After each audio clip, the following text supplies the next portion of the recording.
S, ಇನ್ನು ಇವತ್ತು ವಿಜಯನಗರ ಜಿಲ್ಲೆಯ ಹಗರಿ ಬೊಮ್ಮನಹಳ್ಳಿ ತಾಲೂಕಿನ ವಲ್ಲಭ ಗ್ರಾಮ ಪಂಚಾಯತ್ ವ್ಯಾಪ್ತಿಯ ವಲ್ಲಭಾಪುರ ಗ್ರಾಮದಲ್ಲಿ ಇಂದು ಭೀಮಪ್ಪ ಲಾಳಿ ಉಪ ಕಾರ್ಯದರ್ಶಿಗಳು ಜಿಲ್ಲಾ ಪಂಚಾಯತ್ ವಿಜಯನಗರ ಇವರು ನ್ಯಾಯಮೂರ್ತಿ ಶ್ರೀ ನಾಗಮೋಹನ್ ದಾಸ್ ಅವರ ಏಕಪೀಠ ಸದಸ್ಯದ ಶಿಫಾರಸಿನ ಮೇರೆಗೆ ಪರಿಶಿಷ್ಟ ಜಾತಿ ಗಣತಿಯ ಕಾರ್ಯಕ್ರಮಕ್ಕೆ ಚಾಲನೆಯನ್ನ ನೀಡಿದರು. ಈ ಸಂದರ್ಭದಲ್ಲಿ ಪರಮೇಶ್ವರ್ ಜಿ ತಾಲೂಕು ಕಾರ್ಯನಿರ್ವಾಹಕ ಅಧಿಕಾರಿಗಳು ಮತ್ತು ಕವಿತಾ ತಹಶೀಲ್ದಾರರು ಹಗರಿ ಬೊಮ್ಮನಹಳ್ಳಿ ಕ್ಷೇತ್ರ ಮತ್ತು ಕ್ಷೇತ್ರ ಶಿಕ್ಷಣಾಧಿಕಾರಿಗಳು, ಸಿಡಿಪಿಒ, ಸಮಾಜ ಕಲ್ಯಾಣ ಅಧಿಕಾರಿಗಳು ಮತ್ತು ಸಮಾಜ ಕಲ್ಯಾಣ ಇಲಾಖೆ ಅಧಿಕಾರಿಗಳು, ಅದೇ ರೀತಿ ಸಹಾಯಕ ನಿರ್ದೇಶಕರು, ಗ್ರಾಮೀಣ ಉದ್ಯೋಗ, ಅದೇ ರೀತಿ ಗ್ರಾಮ ಪಂಚಾಯತ್ ಅಧ್ಯಕ್ಷರು, ಉಪಾಧ್ಯಕ್ಷರು, ಸದಸ್ಯರು, ಪಿಡಿಒರು, ಇತರೆ ಇಲಾಖೆಗಳ ಅಧಿಕಾರಿಗಳು, ಸಿಬ್ಬಂದಿಗಳು ಮತ್ತು ಡಿಎಸ್ಎಸ್ ಜಿಲ್ಲಾಧ್ಯಕ್ಷರು ಹಾಗೂ ತಾಲೂಕು ಅಧ್ಯಕ್ಷರುಗಳು, ಇತರೆ ಗ್ರಾಮಸ್ಥರು ಕೂಡ ಇದೇ ವೇಳೆ ಉಪಸ್ಥಿತ ಇದ್ದರು.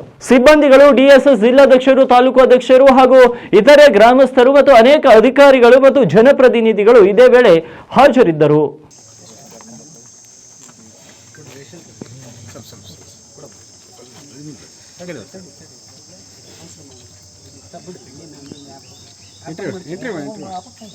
ಸರ್ ನಂಬರ್ ಹೇಳಿ ಸರ್.